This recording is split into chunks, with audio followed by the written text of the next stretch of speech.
सो student, intermediate class English का the gold watch short story का ये पहला चैप्टर आप लोगों का पिछले वीडियो में कंप्लीट कराया गया था। और सभी जो वीडियो अपलोड किए जा रहे हैं, सभी वीडियो को आप लोग अच्छे से प्रारंभ से लेकर के अंत तक इसको बार बार रिपीट करें, पढ़ें, सुने ध्यान से। द गोल्ड वॉच का हम 60 क्वेश्चंस जो इसमें बुक के लास्ट में दिया गया है, आपको यूपी बोर्ड में क्वेश्चंस दिया जाता है करने के लिए। तो 2 60 क्वेश्चन यूपी बोर्ड में टच किए जाते हैं 8 नंबर के, और इसको आपको अच्छे से करना है। देखेंगे कुछ इम्पोर्टेंट क्वेश्चंस हम बना रखे हैं आपके लिए पहले से ही, इसको नोट कर लें।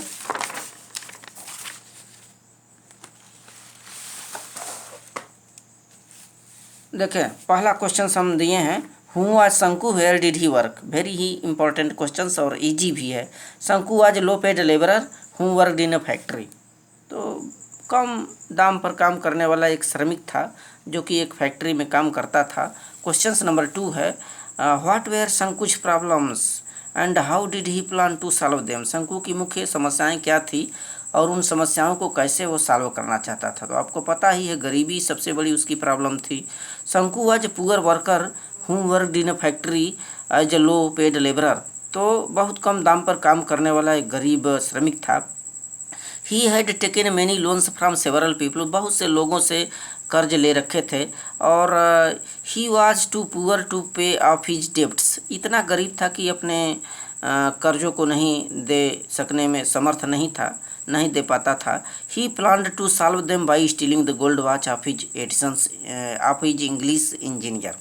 तो किस प्रकार से वो अपने समस्या का निदान करना चाहता था। जो अंग्रेज इंजीनियर था, अभियंता था, उसकी सोने की एक घड़ी हुआ करती थी, उस घड़ी को चुरा करके अपने प्रॉब्लम को सॉल्व करने की प्लान बनाई थी, योजना बनाया था। क्वेश्चन नंबर नेक्स्ट देखेंगे, what time of the day Shanku think was the most suitable for stealing the gold watch and why. माने वह कौन सा सबसे इम्पोर्टेंट टाइम था जिस समय वह सेलेक्ट किया था, चुना था कि यही अच्छा समय होगा घड़ी को उठाने का, ले लेने का। आपको पता ही है, इंटरवल टाइम, लंच टाइम, ठीक 1 o'clock। Shanku thought the lunch time was very most suitable for stealing the gold watch. ऐसा क्यों चुना था? Because this time every one go out for rest and lunch. क्योंकि इस समय हर कोई बाहर गया होता है, चाहे रेस्ट के लिए, चाहे लंच इत्यादि के लिए। तो ठीक दोपहर का समय बहुत ही सूटेबल टाइम होता है। नेक्स्ट, व्हाट स्टॉप्ड शंकु फॉर स्टीलिंग द वॉच। कौन सी वह चीज़ थी जो शंकु को घड़ी चुराने से बार बार रोक देती थी? देखिए, डर की भावना, उसकी कायरता की भावना है, कवर्डिस, हेजिटेशन एंड फियर।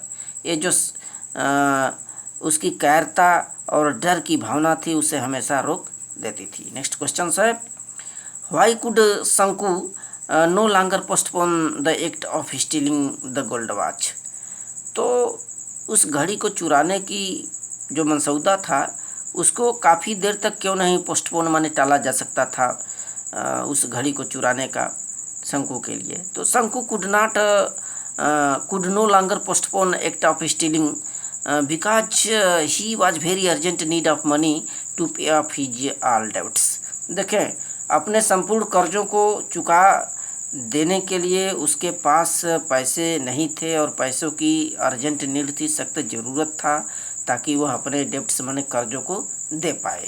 तो यही उसकी मेन प्रॉब्लम थी, और इसी प्रॉब्लम से जो शंकु था, चुराने की योजना को काफ़ी देर तक नहीं टाल सकता था। तो स्टूडेंट, एक कुछ इम्पॉर्टेंट यूपी बोर्ड वाले क्वेश्चंस हैं जिसको आप अच्छे से कंप्लीट कर लें।